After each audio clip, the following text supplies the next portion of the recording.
कि या रसूल अल्लाह, मैं चाहता हूं कि सबसे ज्यादा इंसाफ पसंद बनूं, आदिल बनूं। फिर वही लहजा, यानी सिर्फ आदिल नहीं, सबसे ज्यादा इंसाफ, सबसे ज्यादा अदल करने वाला बनूं। यह बहुत खास बात। सैयदुल अरब, अफसहुल अरब, सैयदुल फुसहा, सैयदुल बुलगा, सैयदुल खुतबा, सैयदुल हुकमा, सैयदुल उदबा, सैयदुल कौनैन। मुस्तफा जान रहमत से जब पूछ रहा है, आराबी पूछ रहे देहाती कि मैं सबसे ज्यादा आदिल और सबसे ज्यादा इंसाफ करने वाला बनना चाहता हूं, तो मेरे आका अलैहिस्सलाम ने फरमाया, जो अपने लिए पसंद करते हो वही दूसरों के लिए पसंद करो, तुम सबसे ज्यादा आदिल बन जाओगे। इस एक जुमले की क्या तशरीह की जाए, कौन करे तशरीह। यहां तो गालिब और मीर के अशार की तशरीह करने की औकात और हैसियत नहीं है, सैयदुल फुसहा के जुमलों की तशरीह कौन करे। लेकिन सिर्फ खिदमत के लिए, ताकि किसी को अल्लाह नफा पहुंचा दे और पहुंच जाए किसी को नफा। जो अपने लिए पसंद करो वही अपने मोमिन भाई के लिए पसंद करो, तुम सबसे बड़े इंसाफ पसंद और आदिल बन जाओगे। अब अपने लिए हम क्या पसंद करते हैं कि कोई मुझे जलील ना करे। कोई अपने लिए, हम अपने लिए क्या पसंद करते हैं, कोई हमें और हम दुनिया को जलील करते फिरते हैं, इज्जत का 4 वार करते हैं। यहां मुझे देखो सहाबा का वो अंदाज याद आता है, अपने लिए जो पसंद करते वही मोमिन भाई के लिए पसंद करो। एक महफिल थी, हंसने की बात नहीं, इबरत की बात है। एक महफिल थी, अक्सर महफिलों में ऐसा होता है, होता रहेगा, इसलिए कि बशरी तकाजे भी कुछ होते हैं जिससे आदमी आंख बंद नहीं कर सकता और वो हो जाता है। महफिल थी सहाबा की। उस सहाबा की महफिल में, हालांकि वहां हदीस का दौर और हदीस का मुज़ाकरा चल रहा था, तो उसमें बैठे हुए अचानक बदबू उठी। ऐसा होता है अक्सर महफिल, बदबू उठी। तो जब बदबू उठी तो आप समझ सकते हैं कि क्या हुआ होगा। किसी के पेट की हवा खारिज हो गई होगी, इसलिए बदबू उठी होगी, फितरत है। अब बदबू, अगर हमारी महफिल में ऐसा हो तो लोग एक दूसरे को ऐसे देखते हैं जैसे ये कभी करता ही नहीं। हंसने की बात, हां, जैसे ये इससे महफूज है। और यूं नाक चढ़ती, अपनी बदबू सब बर्दाश्त है, दूसरों की कुछ बर्दाश्त नहीं। जब बदबू उठी तो जो मुअल्लिम थे उस महफिल के, उन्होंने कहा एक काम करो, जिसका वजू टूट गया, सब वजू, जिसका वजू टूट गया वो जाके वजू करके आए, इसलिए कि हदीस का मुज़ाकरा चल रहा है, जाओ वजू करके आओ। पूरी महफिल उठ गई वजू के लिए, पूरी महफिल उठ गई, इसलिए कि अगर वो अकेला उठता तो उसके इस ऐप से पर्दा उठ जाता। उसकी इज्जत पे पर्दा डालने के लिए सब उठ गए कि हम सब वजू करेंगे, ताकि हमारे भाई की इज्जत बच जाए, हमारे भाई की इज्जत महफूज हो जाए। ये थे वो लोग जो अपने लिए पसंद करो, औरों के लिए पसंद। जब तक ऐसे लोग दुनिया में मौजूद थे, उस वक्त तक के लंबी चौड़ी तकरीरों की जरूरत नहीं थी। इनको देखने वाले लोग इस्लाम कबूल करने पे मजबूर हो जाते थे। ये है अपने लिए जो पसंद करो। जब मैं चाहता हूं कि कोई मेरी गीबत न करे, तो फिर मैं दूसरे की गीबत क्यों पसंद करूं? जब मैं चाहता हूं कोई मुझे गाली ना दे, तो फिर मैं किसी को गाली क्यों दूं? जब मैं चाहता हूं कि मेरा आंगन साफ रहे, तो मैं किसी के आंगन में कचरा क्यों डालूं? और जब मैं चाहता हूं कि मैं अच्छे कपड़े पहनूं, तो दूसरों को अच्छे कपड़े में देखना क्यों पसंद ना करूं? जो अपने लिए पसंद करो वो मोमिन भाई के लिए पसंद करो। आदिल बन जाओगे, अदल करने वाले बन जाओगे। मैं समझता हूं कि ये एक ही बात कितनी इंसान को दावत फिक्र दे रही है।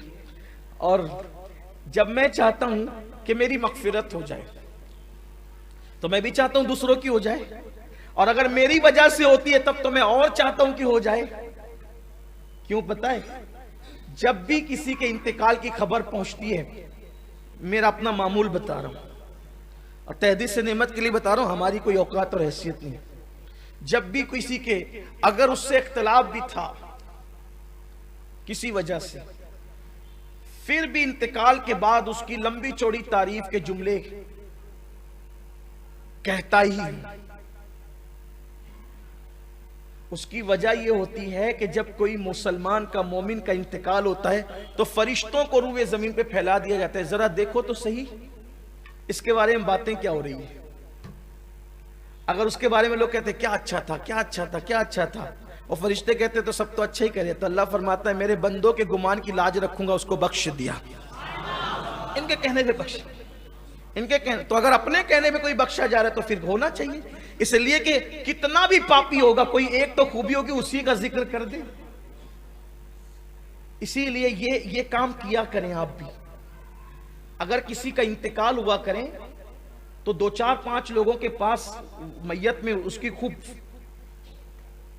खूबियां बयान, कुछ तो खूबी होगी, बगैर खूबी के तो कोई नहीं, कुछ तो खूबी वो बयान किया करें, बार बार बयान करें।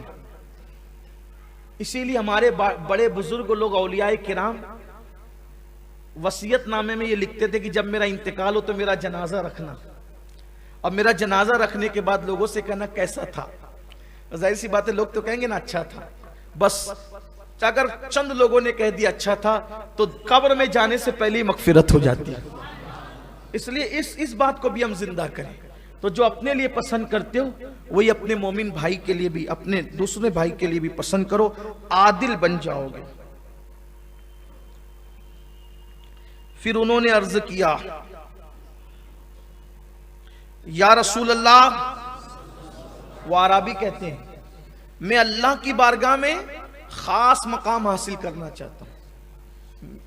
अल्लाह करे काश मुझे उस अराबी का नाम पता चल जाए, हालांकि हदीस में नाम नहीं आया है, लेकिन सवाल का लहजा बहुत मुतासिर करता है। जवाब का तो कोई जवाब भी नहीं है। वो सुखन है जिसमें सुखन न हो, वो बयां है जिसका बयां, लेकिन कोई यहां पर कोई शहर का बंदा सवाल नहीं कर रहा, अराबी देहाती साहबी सवाल करे, लेकिन देखे तो सही सोच कितनी ऊंची है। लोग कहते हैं ना कि खेड़े वाले एड़े होते हैं, लेकिन ये बात यहां गलत साबित हो रही है। वो एड़े और होते हैं जिनको नबी का दामन नहीं मिलता, जिनको नालैने मुस्तफा का कुर्ब मिलता है, वो देहाती होकर भी ऐसी बात करता है। देहाती हम खेड़े वालों को तो कहते हैं क्या बात करें, क्या कहते हैं, या रसूल अल्लाह मैं अल्लाह की बारगाह में खास, यानी मकाम नहीं, मैं मकाम हासिल नहीं करना चाहता, क्या खास मकाम हासिल, बहुत खास मकाम हासिल करना चाहता हूं। लेकिन कुर्बान जाएं, किसी सवाल पर यह नहीं है कि ला अदरी मैं नहीं जानता, हर सवाल पर मोती बिखेरे जा रहे हैं, हर सवाल पर पंखड़ियां नहीं बिखर रही है। महबूब के लिए कैसे कह दो कि पंखड़ियां बिखर रही है, ये कह रहा हूं कि एक गुलिस्ता तरतीब पा रहा है, हर जवाब पर गुलिस्ता तरतीब पा रहा है। कहा हुजूर मैं बड़ा मकाम, खास मकाम हासिल करना चाहता हूं, और हुजूर बता रहे हैं, लेकिन क्या किस्मत थी सवाल करने वाले की भी, सवाल भी उससे किया जो मौलिमे कायनात है, आलिमे माकाना व मा यकून है, और जिसकी शान ये है कि खुदा से वासिल भी है, मखलूक में शामिल भी है, हरफे मुशद्दद की तरह जिसकी शान है कि इधर भी और इधर भी, इधर से लेते हैं उधर देते हैं। तो अर्ज किया उन्होंने, उस सहाबी ने, आराबी ने, कि या रसूल अल्लाह सल्लल्लाहु अलैहि वसल्लम मैं अल्लाह की बारगाह में मकाम खास हासिल करना चाहता हूं, खास मकाम हासिल करना चाहता हूं। मेरे नबी ने फरमाया जिक्रुल्लाह की कसरत करो, अल्लाह तुम्हें खास मकाम अता फरमाएगा।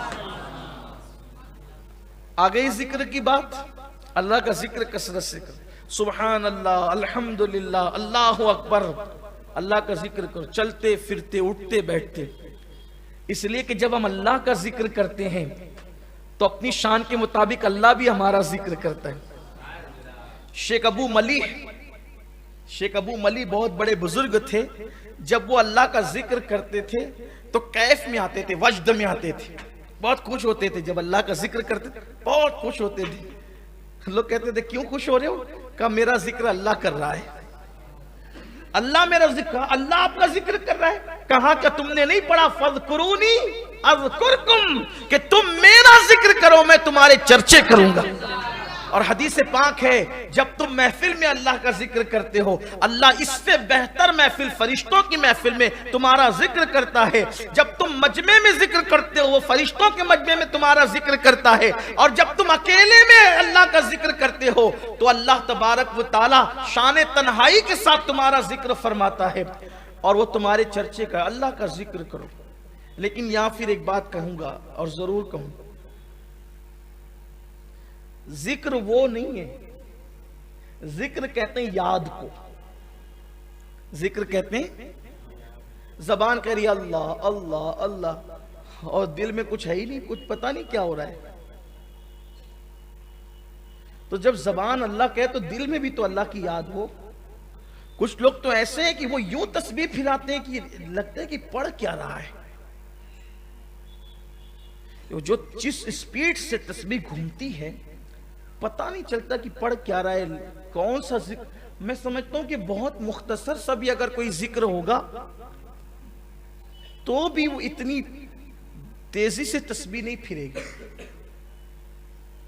और कुछ ऐसे भी अल्लाह के बंदे हैं जो बात करते हैं तो भी तस्बीह के दाने आगे बढ़ते रहते हैं। तो मुझे यूं लगता है कि ये अल्लाह का जिक्र गिन रहा है या फिर ये गुफ्तगू के अल्फाज गिन रहा है। अल्लाह करे ये बहुत अच्छा हो कि अगर कोई गुफ्तगू के अल्फाज गिनने लगे तो फिर बहुत अच्छी बात हो। अल्लाह का जिक्र, और अल्लाह का जिक्र वो है, कुरान कहता है अला बिज़िक्रिल्लाहि तत्मइन्नुल क़ुलूब, आगाह हो जाओ अल्लाह के जिक्र से दिलों को सुकून मिलता है। अल्लाह का जिक्र करो, अल्लाह के जाकिर बन जाओ। हमारे सिलसिले कादरिया बरकातिया के इमाम हुजूर सैयदी साहिबुल बरकात सैयद बरकतुल्लाह इश्की प्रेमी महरवी रहमतुल्लाह अलैह अल्लाह का जिक्र ऐसे करते थे कि आपसे जिक्र इलाही सुनकर उस इलाके में परिंदे अल्लाह का जिक्र करने लगे, परिंदे जाकिर हो गए थे। ये जिक्र की बर, और जिक्र करने वाले पर एक मुकाम ऐसा आता है कि फिर उसका दिल जारी हो जाता है।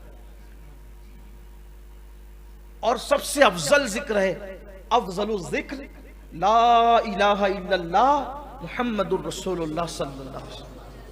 बार बार कलमा पढ़ा करो, बार बार कलमा पढ़ो, कलमे की तकरार करो। हदीस पाक में आता है जब कोई कलमे तैयबा ला इलाहा इल्लल्लाह मुहम्मदुर रसूलुल्लाह सल्लल्लाहु अलैहि वसल्लम पढ़ता है, अल्लाह का अर्श हिलने लगता है, जुम्बिश करने लगता है। अल्लाह फरमाता है ए अर्श रुक जा।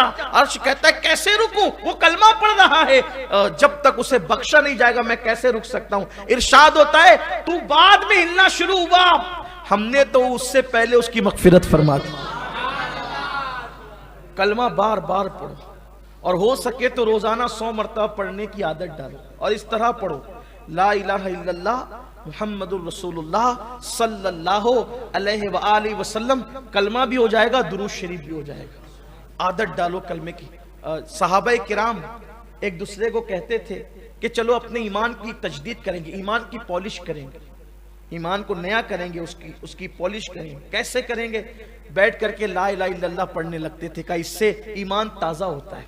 मेरे आका अलैहिस्सलाम ने फरमाया जैसे कपड़ा मैला हो जाता है, पुराना हो जाता है, वैसे तुम्हारा दिल भी मैला हो जाता है। तो सहाबा ने पूछा जब कपड़े मैले होते हैं तो धुलने का तरीका है, दिल मैला हो तो कैसे धुलें? आका ने फरमाया अल्लाह का जिक्र करो, उससे दिल के जंग को धुल दिया जाता है, गुनाहों के जंग को धुल दिया जाता है, दिल पाक और साफ हो जाता है, दिल चमक जाता है। अल्लाह का जिक्र बहुत करो। और जिक्र में कुछ अस्कार ऐसे हैं जो अहदीस में आए हैं, जैसे ला इलाहा इल्लल्लाह मुहम्मदुर रसूलुल्लाह सल्लल्लाहु अलैहि वसल्लम।